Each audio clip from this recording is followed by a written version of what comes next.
Fala, gente rica, como é que vocês estão? Eu espero que muito bem. Sejam muito bem-vindos ao canal. Em meio a essa guerra aí entre Israel e Irã, todas as atenções estão voltadas ao petróleo, né? A oscilação no preço do barril do petróleo, a oferta e a demanda do petróleo, que é o que afeta diretamente aí no preço desta commodity. E neste vídeo eu irei falar sobre as Junior Oils, né? PetroRio, PetroRecôncavo, e também vamos falar um pouco aqui das Evertravas Energia, que teve informação importante sendo divulgada na data de hoje, né? As ações caíram com força hoje, mais de 7%, praticamente já devolvendo aí toda a alta desde a sua estreia na Bolsa de Valores.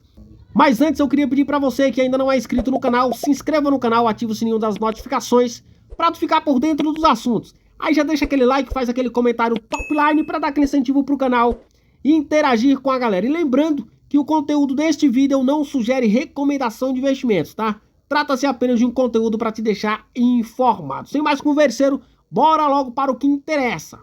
Bom, e para fazer esse comparativo aqui, iremos utilizar as ferramentas avançadas do Investing Pro, baseado em inteligência artificial, tá? O Roaring IA, tá bom? Comparando aqui as três empresas. E aqui nós já vemos, né, que a PetroRio é a maior de todas, né? É a que tem o maior valor de mercado, né? Daí já tem a Brava Energia e depois em seguida vemos aí a PetroRecôncavo. E vamos começar com a PetroRio. Rentabilidade em alta, crescimento moderado são as principais características desta companhia aqui já há alguns anos, tá bom? A gente vê aqui já o upside de preço justo de mais de 15%, né, 15,1%, ou seja, com base no compilado, né, que a plataforma fez aqui, ainda existe um potencial de alta de 15,1% nas ações PRIO 3, tá bom? A saúde financeira da companhia tem uma excelente nota, tá? 3,31, está acima da média aí do setor. O valor de mercado da companhia está acima dos 35 bilhões de reais, 35,8 bilhões. Tem um preço sobre lucro de 3,2 vezes, ou seja, a companhia é bem rentável. Tem um EV sobre o EBITDA de 6,4 vezes, o que mostra aqui que ela não é tão esticada, tá? Não tem um múltiplo tão esticado. Tem um preço sobre o valor patrimonial de 1,3 vezes, né? Ou seja, não é uma ação que está tão assim acima do seu preço justo. Tá basicamente ali no seu preço justo, tá bom? Tem uma margem líquida de 72,6 vezes. Uma excelente margem líquida, né, que reforça aqui o PL, né, mostrando que a empresa tem uma capacidade muito grande de transformar a receita em lucro. O ROI também prova isso daí, né, um ROI de 53,9%. A dívida sobre o patrimônio líquido aí já fica um pouco mais salgada, né? E a companhia tem uma dívida sobre o EBITDA de 2 vezes. Ela não é a mais alavancada do setor, tá bom? Vemos aqui que existem outras mais alavancadas do que ela. Tem uma liquidez corrente de 3,2 vezes, muito bom esse indicador aqui. E o dividend yield zerado. Temos aqui os destaques do balanço do primeiro TRI. Lucro líquido, 2,07 bilhões de reais, com margem líquida de 71,7%. Um EBITDA de 2,02 bilhões de reais, excelente. Um retorno sobre o patrimônio líquido, um ROI de 51,08% em 2024.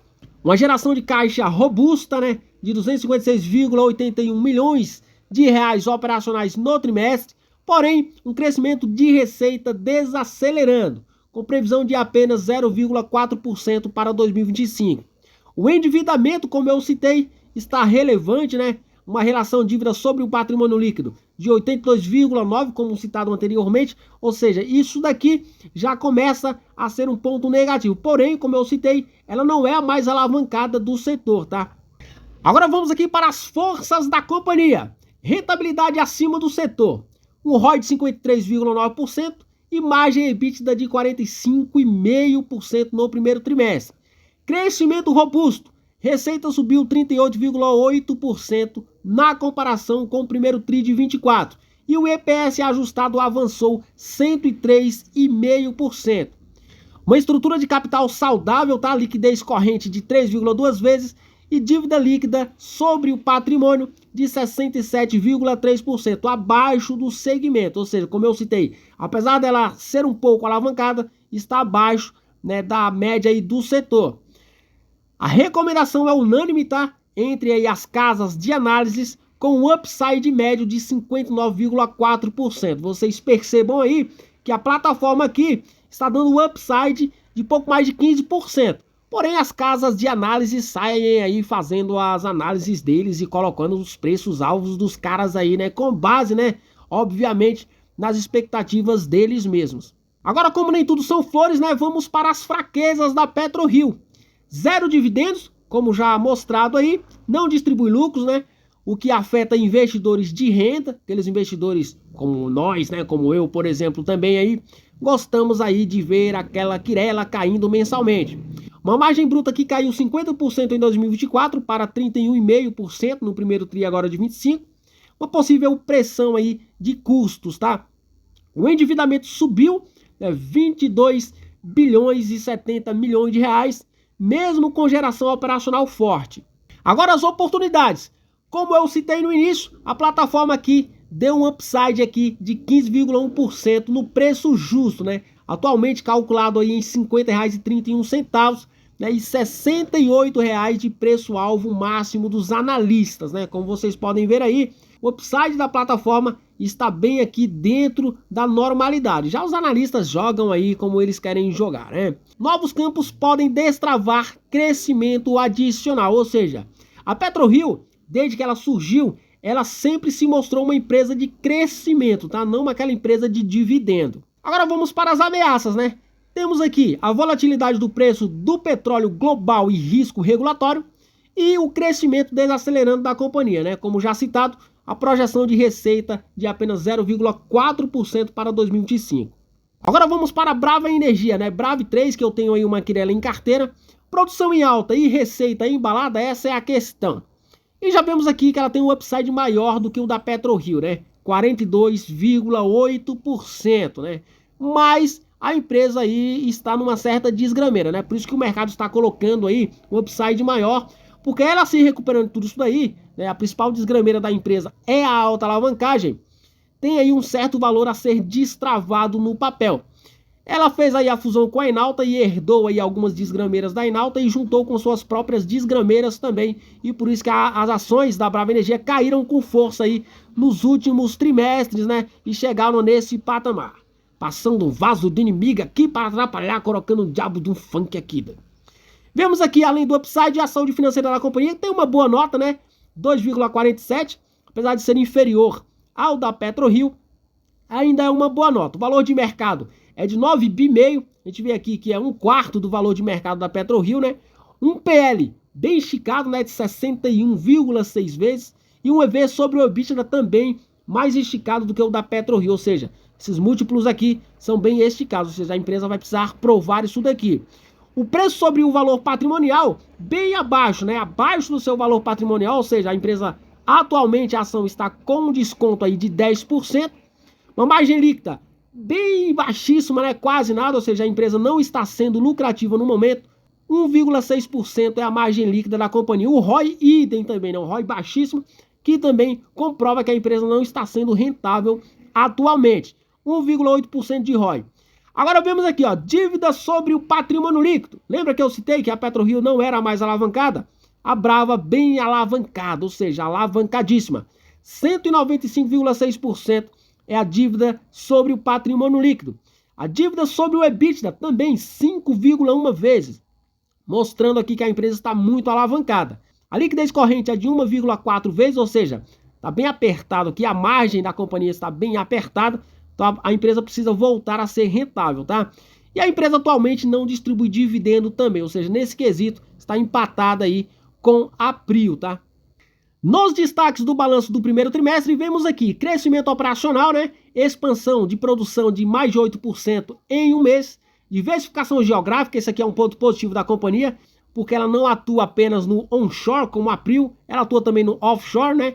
Maior participação dos campos offshore reduz aí a dependência de ativos concentrados. Eficiência operacional, recordes em campos maduros sinalizam boa gestão técnica. Risco regulatório.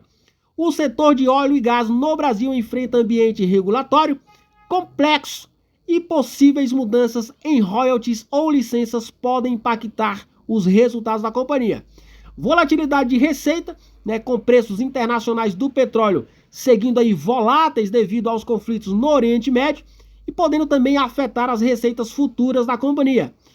E os investimentos elevados, né? A companhia tem aí um CAPEX muito elevado e ela está precisando manter esse CAPEX elevado para conseguir manter as suas operações eficientes. A companhia aí, para manter o ritmo de produção, ela precisa continuar investindo forte, o que pode pressionar o caixa em períodos de preços baixos. Agora as forças da companhia, né? Crescimento operacional robusto, expansão contínua da produção, diversificação em ativos offshores, como eu citei, que reduz aí a dependência de um único campo. A adoção de tecnologia e eficiência técnica que proporciona para a companhia aí processos modernizados e aumentam aí a produtividade.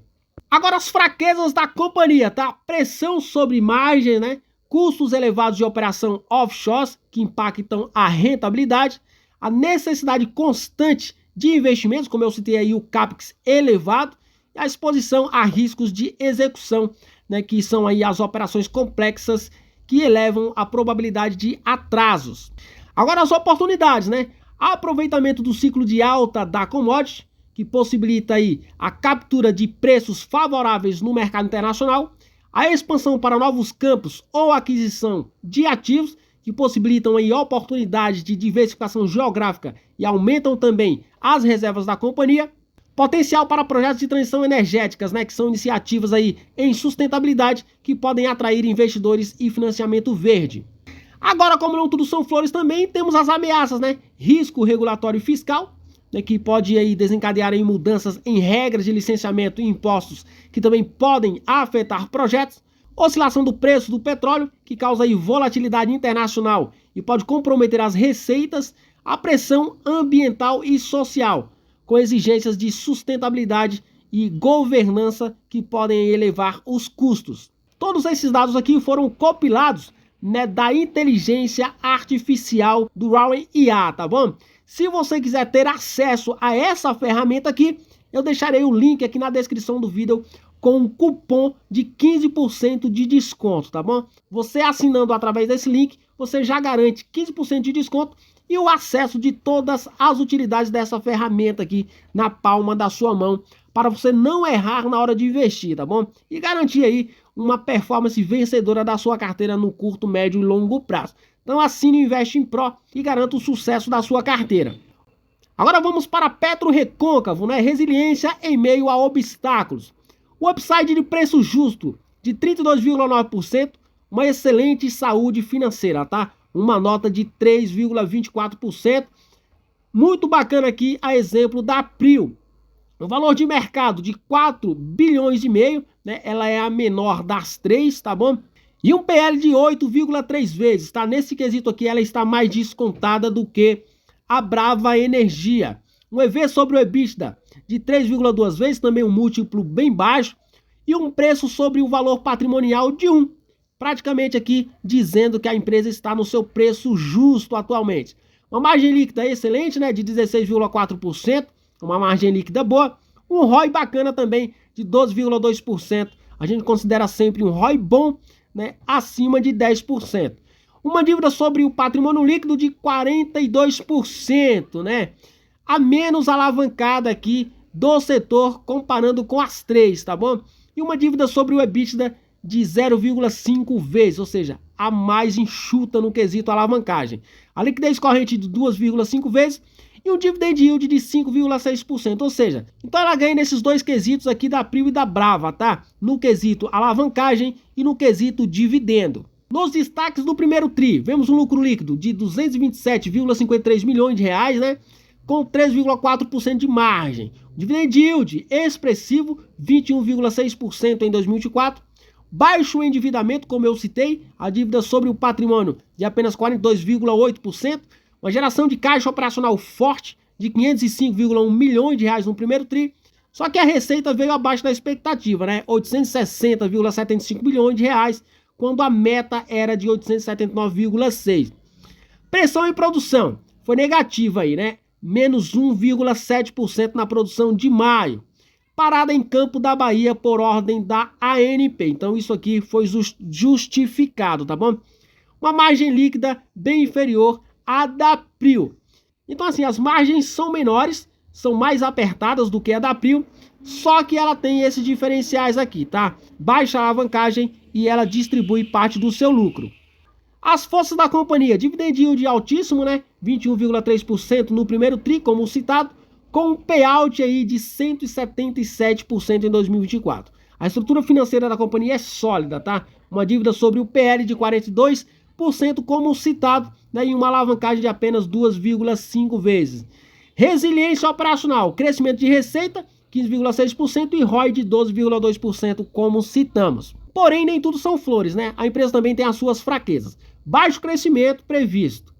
Receita projetada para 2025 com avanço modesto de 3,8%. Dependência de ativos maduros. Baixa diversificação. Nesse quesito aqui ela perde tanto quanto a Prio também para a Brava. Impacto negativo recente. Suspensão da operação no campo, como citamos lá por ordem da ANP, tá? Agora as oportunidades. Expansão via aquisições. Compra de infraestrutura de gás natural por 65 milhões de reais e recuperação da produção após ajustes operacionais. E as ameaças são os riscos regulatórios, né? A mesma ameaça aí para todo mundo e a queda de produção recente, como citamos aí, que foi negativa de 1,7% em maio. Aí vamos para o resumo da ferramenta aqui, né, do Invest Pro, da Warren IA.